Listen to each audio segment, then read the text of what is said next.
Bonjour les amis, donc aujourd'hui on va monter la première mouche qui va utiliser du chevreuil. Alors je vais détailler davantage le matériel que j'utilise parce que il m'a été remonté que je disais pas assez ce que j'utilisais comme matos. Donc je vais vous dire tout ça, il n'y a pas de problème, hein, j'ai pas de secret là-dessus. Donc là l'hameçon c'est du Riberfly. Hop, je vais mettre plus loin. Voilà, c'est du Riberfly, donc c'est un fournisseur espagnol que j'ai trouvé. Là, c'est du 9210 BL, donc sans ardillon, 14. Et donc je les achète chez eux, c'est bien. En soi, j'utilise toujours ou très souvent de la marque Uni en 8.0.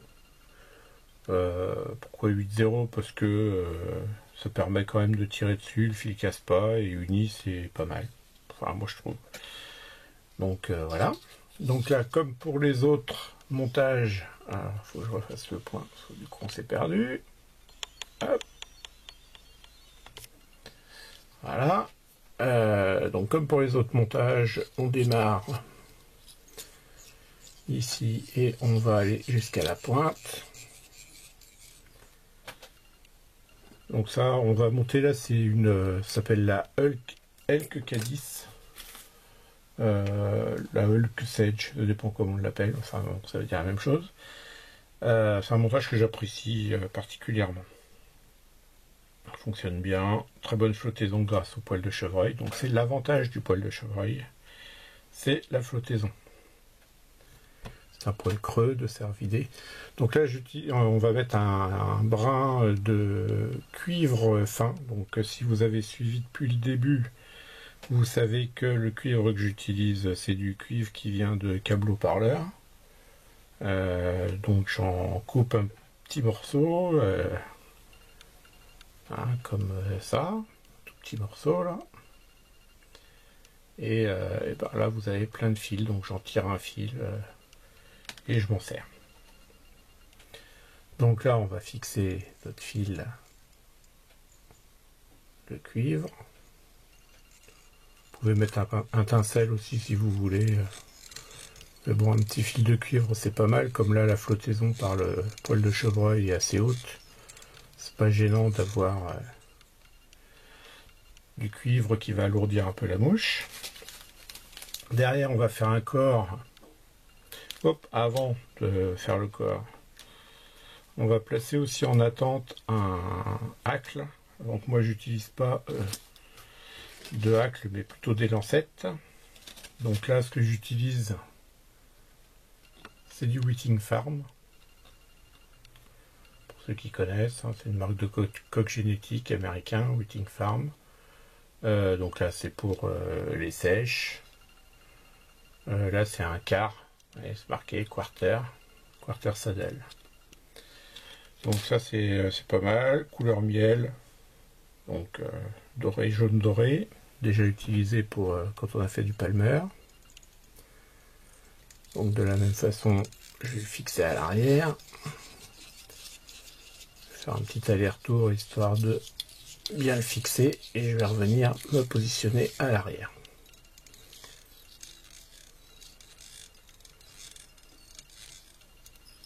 Voilà, une fois que je suis positionné à l'arrière, je vais faire un dubbing sur le fil.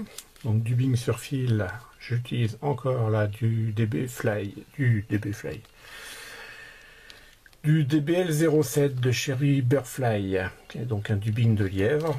Donc la couleur, enfin le numéro correspond à une couleur. Donc voilà, donc là je vais faire sur fil parce que j'ai pas besoin de faire un truc très chargé en termes de volume. Donc après sur dubbing sur fil, moi je mets rarement de la poix. Bon, si on veut mettre de la poix on peut, hein, c'est pas gênant. Mais comme après derrière, de toute façon le dubbing il est serré, entouré. J'estime qu'il n'y a pas trop besoin. Par contre à chaque fois que je fais un tour, je vais venir le resserrer pour Justement éviter que ça fasse trop de volume. Là j'ai reperdu un petit peu un peu cassé sur le fil. Voilà, là j'en ai assez, je retire. C'est l'avantage aussi de ne pas avoir poissé, c'est que si on a mis trop de dubbing sur son fil, on peut le retirer assez facilement. Donc là j'ai toujours laissé la place pour la tête plus tard. Ce que je vais faire maintenant, c'est que je vais cercler avec mon fil de cuivre.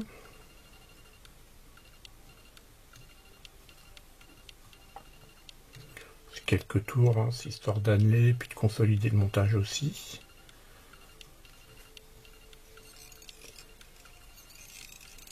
Donc là, pour couper le cuivre, une fois qu'il est monté sur la mouche, soit vous utilisez vos ciseaux et vous allez les foutre en l'air, soit vous tournez gentiment et vous voyez ça se détache tout seul.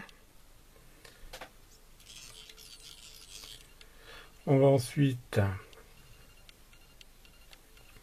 enrouler le hacle. Alors pas en spire jointive, loin de là. Faut vraiment que ça fasse un petit écouvillon, un petit palmeur, mais vraiment pas serré. 3-4 tours, 5 maxi.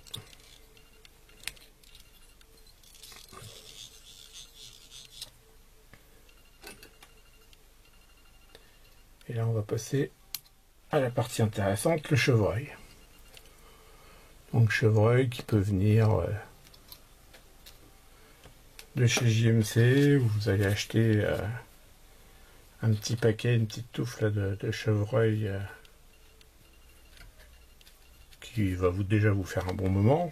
Sinon vous voyez un chasseur qui pourra vous récupérer un gros bout, et puis là vous êtes tranquille pendant des plombes et des plombes.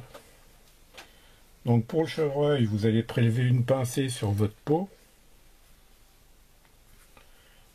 correspondant à peu près à la taille, c'est pour faire l'aile, donc il ne faut pas que ce soit un gros volume, mais il ne faut pas non plus qu'il n'y en ait pas assez. Donc ça, c'est difficile de vous dire comment sélectionner. Donc là, moi j'ai pris une pincée, donc voilà, je vous montre, hein, ça fait hop, ça fait ça.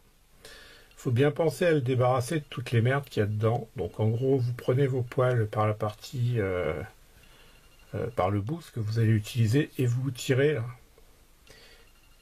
à l'arrière. En fait, vous prenez vos poils à l'arrière et vous tirez gentiment en écartant un petit peu les poils, et vous allez voir, vous allez retirer tout un tas de bourre qui sert à rien.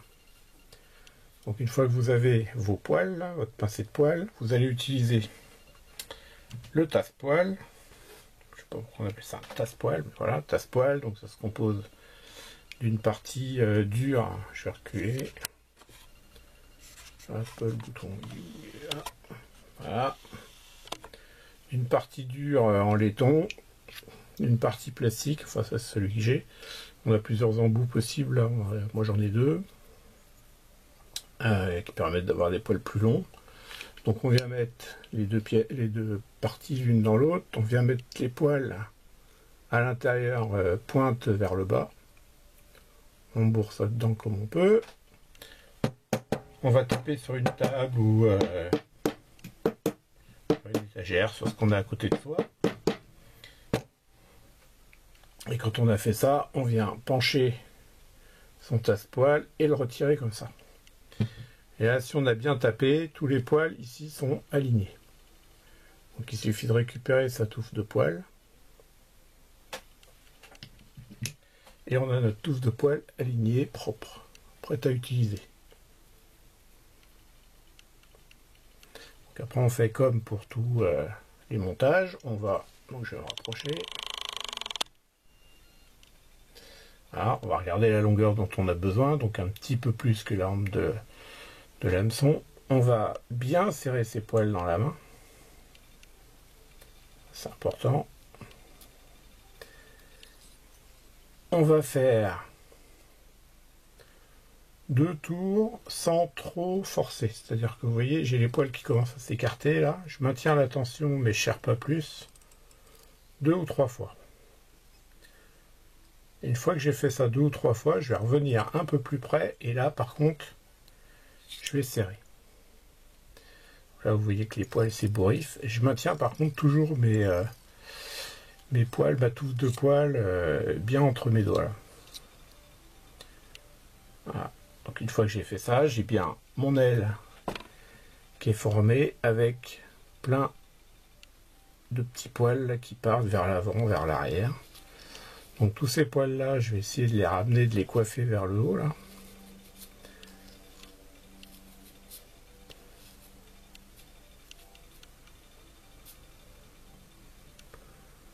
Voilà. Je vais les tirer vers l'arrière ensuite. Je vais aller faire une tête. Donc là, on va pouvoir toiletter les quelques poils qui sont peut-être restés et qui sont moches. Mais non, là, je crois que j'ai que du hack, là, ça va. J'ai pas dû laisser de poils dedans. Donc une fois que ça c'est fait, ma mouche est presque terminée. Si j'en ai un qui dépasse sur le côté, je vais aller faire mon nœud final. Alors soit whip finish, hein, soit quelques demi-clés qu'on viendra assurer par la suite avec un point de colle ou de résine. Je viens couper et là je vais repasser les poils. Alors ils se reconnaissent, hein, les poils qui sont les plus blancs là, qui composent pas l'aile. Je vais les repasser vers l'avant et là je vais venir les couper pour faire comme une petite touffe devant. Prévoyez une poubelle parce que ça fait du déchet, hein. Le chevreuil ça fait du déchet. Là après il faut retrouver tous les petits poils qui sont un peu moches pour les couper.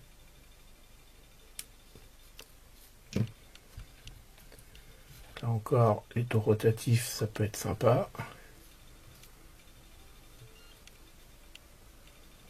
Voilà, après quand vous les avez vous pouvez tirer dessus directement, ça les coupe à la base mais c'est pas grave. Donc là vous avez votre mouche terminée, Hulk Sage. Si vous voulez qu'elle flotte un peu plus bas, vous allez couper votre hack là pour pas qu'il dépasse de trop.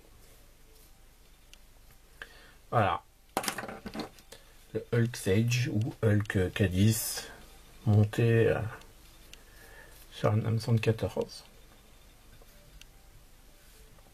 Très bonne mouche, bien flottante,